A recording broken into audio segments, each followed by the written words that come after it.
दरम्यान पोलिसांच्या ताब्यातून सुटका होताच अविनाश जाधव देखील या मोर्चात सहभागी झाले।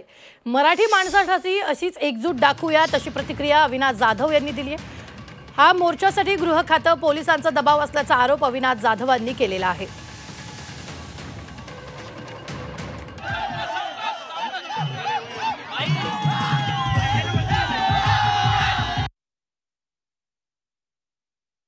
रात्री 3 वाजता माझ्या घरी माझा मुलगा आणि माझी बायको होती।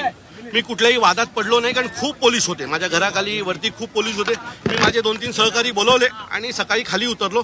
परंतु जी काही त्याच्यानंतर वसई विरार आणि या पट्ट्यातून आमचे 1,500च्या वरती महाराष्ट्र सैनिक या लोकांनी अटक केले होते। त्याच्यानंतर लोक रस्त्यावर उतरली, पोलीस येत होते, महिलांना गाडीत भरत होते, आमच्या लोकांना गाडीत उचलून घेऊन जात होते। मला कळत नव्हतं की आमच्या लोकांना उचलून का नेत आहेत। आम्ही काय आतंकवादी आहोत का? आम्ही काय दहशतवादी आहोत का? मराठी एकीकरण समिती, मनसे, आपण सगळ्यांनी, सर्व पक्ष, उभाटा या सगळ्यांनी मिळून आपण जी सुरुवात केली होती त्या सुरुवातीला यश आलंय। पोलिसांनी कितीही दडपशाही केली, आज सकाळपासून जवळजवळ 1,500 आपल्या पदाधिकाऱ्यांना अटक केल्याच्या नंतरही तुम्ही सगळेजण एवढ्या मोठ्या संख्येने रस्त्यावर उतरलात। आता असं पकडूया, जर आपल्या कोणाला पकडलं नसतं आणि हा मोर्चा सुरळीत पार पडला असता, मी खात्रीने सांगतो हा मोर्चा किमान 50,000 लोकांचा झाला असता। अशीच एकजूट आपण मराठी माणसासाठी दाखवूया।